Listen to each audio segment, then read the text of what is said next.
There it comes.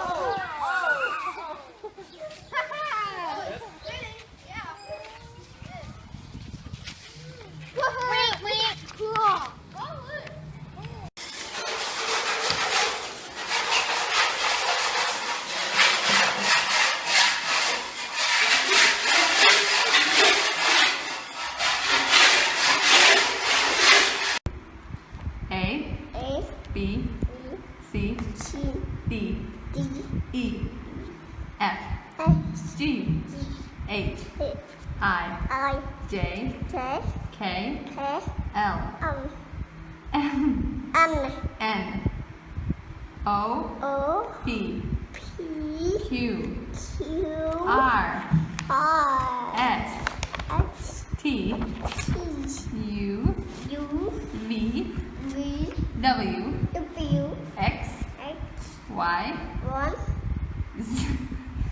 Z. Amen. Thought.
You can tell him I got plenty. He doesn't quite have to do as much as I did.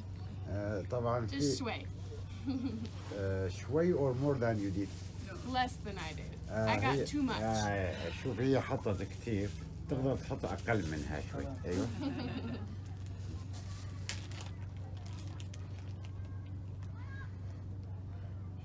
شوف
Greetings in Jesus' name from Chiang Mai, Thailand. It is Thursday afternoon, May 20th. It's about 2 o'clock and it is very warm outside. Today we're supposed to hit a high of 100. Right now it's 99 with a real feel of 111. I knew it was going to be a warm day when I woke up this morning and checked the temperature around 6 o'clock. It was 81 degrees, and so that tells you it's going to be a very warm day, and it is. But yes, we've been asked to give a brief update on our daily activities over here in Thailand, and it's a blessing to have this opportunity to share in this way. But sadly, we are in our third wave of COVID, and that means we're facing a lot of restrictions. This wave is by far the worst wave that we've had. And so yeah, we're back on restrictions and partial lockdowns. Dining in at restaurants isn't allowed, and so some of our favorite open air Thai restaurants we can't eat at. We can only take out food, and so yeah, it's just been some challenging weeks that we've been facing. This has been since the middle of April, and so yeah, it's been tough in that sense, but God is still faithful. God is good and taking us through this. And group gatherings are restricted to 10 people, and so that means no church services are allowed right now, and so that's been another difficult thing that we've been facing. But the question was, what are our daily activities? Well, right now we've been doing a lot of food distribution. Many of you might be aware of some of our updates that we send out. You've probably seen some pictures. We've been involved quite heavily in food distribution, just reaching out to the local people here in Chiang Mai, providing them with food. Many of them, because of the COVID shutdowns, are not able to have full-time jobs and are really struggling to provide for their family. And so we've been blessed, and we're been able to help them. Just about 2 weeks ago, I made another purchase of about 27 tons of rice, and so we've been distributing that out locally here. And then also we've been reaching out to some refugees on the Thai-Myanmar border. I don't know how many of you have been keeping up with the news there in Myanmar. Back in February, they had a military coup, and there's still a lot of fighting over there, a lot of civil wars over there, and the military is just coming through some of the villages and driving the people out and burning their homes, destroying the areas, and they're having to flee into the jungles, and now they're in the jungles and trying to survive. And so we have some connections with friends here that are able to get rice to the border, and from there it goes across into the hands of those that desperately need it. And we'll try to attach a few pictures here. Maybe you can see just a few pictures of what we've been doing. So that's our main thing that we've been doing here recently. Currently, it's been a different week for us in the fact that last week we were doing some rice distribution with a Thai family, a Thursday last week, and come to find out the husband needs to randomly get tested for where he works, and he tested positive for COVID-19. And so his wife and 2 sons went in and got tested, and they also tested positive for COVID-19. That was Friday and Saturday. We were with them on Thursday. And so the law here in Thailand is if you test positive for COVID-19, you have to go to the hospital or a field hospital. And so this whole family is asymptomatic, but they're right now in a hospital. And so Janelle and I were trying to decide what we should do. We had contact with them. We were riding in the same vehicle as they were, and 2 of our other staff were also along. And the 2 other staff got tested on Monday, and they came back with negative results. But when they got tested on Monday, they were told by the doctor, even if they are negative, they still need to quarantine for 2 weeks at their house.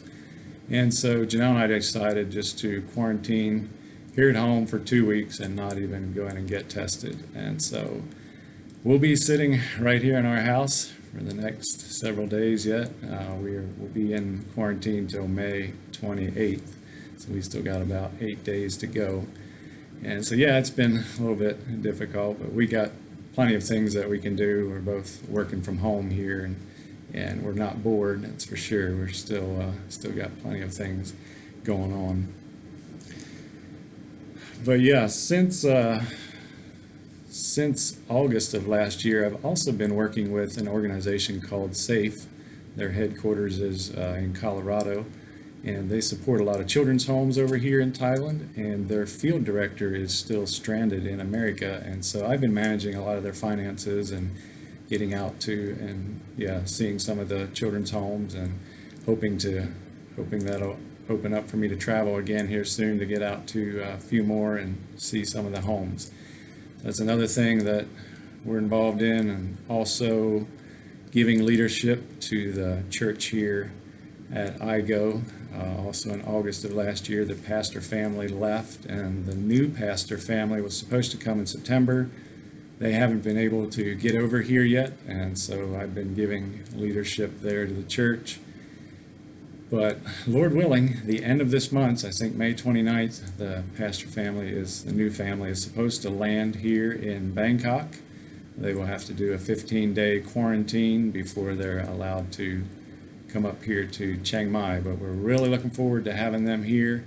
It's going to be a blessing to be able to work together, and also to hand over some responsibility to them. So Lord willing, the middle of June, they'll be coming up here. And as far as Janelle, she's been kept busy with secretary responsibilities there at IGO, and she's also been doing a lot of food distribution, helping out there in a tremendous way. So I'll give her opportunity just to say a few words here. Hey y'all, we miss you. Thank you so much for the interest you show in our lives. Your prayers and your support mean more to us than you'll ever probably know. So thanks again. Yeah, and we just want to take this opportunity to say thank you. We miss you. Hopefully sometime in the near future we can come back for a visit, but with the borders being restricted, it's difficult getting back into the country, and so we've been just helping out here in every way that we can. But once again, thank you for all you do for us. We miss you and we love you. God bless you. One other thing that I forgot to mention is IGO is planning on running their next semester, which will be August through December. Even though there are a lot of restrictions, we do have 14 students that are committed to come and to do the quarantine, so that we're able to run our semesters. So we're really looking forward to that, and that is something you can pray about, that would all come together. We will need to make some adjustments to our program. They won't be able to do ministry trips outside of Thailand. All those will happen here in Thailand. But we're really looking forward to being able to run that semester.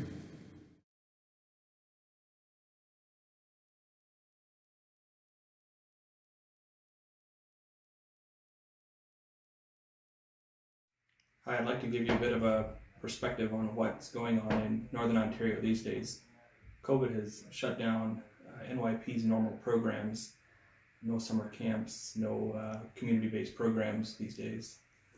However, the ongoing isolation that many communities are facing due to travel restrictions from COVID is creating a whole new set of issues, and our goal is to walk alongside our First Nations brothers and sisters and support them in whatever way is relevant. Thanks for your interest in what's happening here. Hi friends, sitting here in our teaching center at the counseling program, and you notice the tables, chairs are empty. That's where we were a year ago when COVID hit. So we had to do a shift in our programming. We really started focusing on how can we support many of our First Nation friends up north. So we started to put together care packets, emotional, spiritual care packets. We also started to provide e-therapy, which is counseling by phone or video to support First Nation friends. Now this fall we've been able to, or this past fall we've been able to open up counseling again and provide counseling services for families with a limited number of people here. Throughout this pandemic, there's been a number of community leaders that have contacted us requesting various supplies, whether it's PPE so they can reopen their church services, whether it's activity kits for their school children, or Christmas presents over Christmas time. It's been fun to be able to be a resource that our friends can reach out to us, and we're able to respond to them with what they need. So what we're doing is we are packing boxes for children in the community of Garden Hill, which has been on lockdown since November. So for the past 5-ish weeks, I've been placing orders, Bible storybooks, craft supplies, and working on collecting homework sheets for each of the different grade levels. So this is day 4 of packing, and I've had a lot of help, and it's been so fun. God bless you, and we are very thankful for all your gifts of Bibles, children Bibles, and all the necessary stuff to get our church going again in August. And we go to church by radio at the moment. So when we're coming, opening again, thank you for all the masks that we will use and give out. What's your name? My name is Susie Alako. Okay. Okay, and we are in Salawit. Yes, we are in Sunday. Very good. Yes. Well, it's good to meet you all. Yes. Nakumi, thank you. Thank you. Although many communities do have travel restrictions and limit visitors into the community, there's been a few drive-in communities that have been a bit more open, and we've been able to do some more Sunday school and kids club activities in those places, as well as life goes on, and we've been able to support First Nation friends and families and communities in crisis response trips as they've invited us, and funeral services, and we trust to be a blessing in these difficult months. There's been quite a few changes. Our summer program changed drastically, but not having camps allowed us to get into communities to visit more as a staff team, and that's been really good. In fact, the staff are in Slate Falls right now this weekend, so it's been something that's even been ongoing. We've also been able to increase the number of club nights that we have. We're meeting with clubs, boys and girls clubs, one night a week, and also with youth nights a couple times a month, 1 to 2 times a month with high schoolers here in town. We bring them out here to the camp, and interacting with students in the afternoon, after school, and in the evenings here at the camp. Our programs being canceled has freed us up to spend more one-on-one, 2-on-2, 3-on-3 time that way. So due to the border closures, we lost roughly 700 man hours in the maintenance department here last summer. So that obviously put a lot of pressure on those of us that were here. Had lots to do. We've had the opportunity to work on an addition for the ladies' res. We've also did the ceiling in here. We removed the drywall and put in drop ceiling in preparation for a network upgrade as well as a heating system upgrade. We had to do the wood crew, which we normally get a crew of about 30 people in to do that. We did that as a staff team. So one of the things that we were able to do here at Beaver Lake Camp was install this new boiler that's right behind me here. And it replaced the old boiler that wasn't very reliable anymore. A few other things we've done is rebuilding the walkway from the office, as well as some landscaping projects and re-graveling our driveways. So here in the aviation department, not a whole lot has changed the past year, with the exception of the type of flying that we're doing. We've switched from moving a lot of people around, haven't been able to do that, to moving more freight and some of the essential supplies that various churches and people up north have needed. We've also moved into our new hangar, which we're really grateful for, and that's what's been keeping me busy, is organizing the hangar as well as the ongoing maintenance on our aircraft. We really don't know what the future holds, but we know that the Lord that we serve is going to lead us, and He's going to keep on giving us opportunities to reach, teach, and serve in Northern Ontario as He sees fit, and give us the opportunity to be a partner with our First Nations brothers and sisters who are serving the Lord, and they are being the hands and feet in Jesus in their communities, and they're doing a phenomenal job of that. Being able to support them is one of our greatest honors.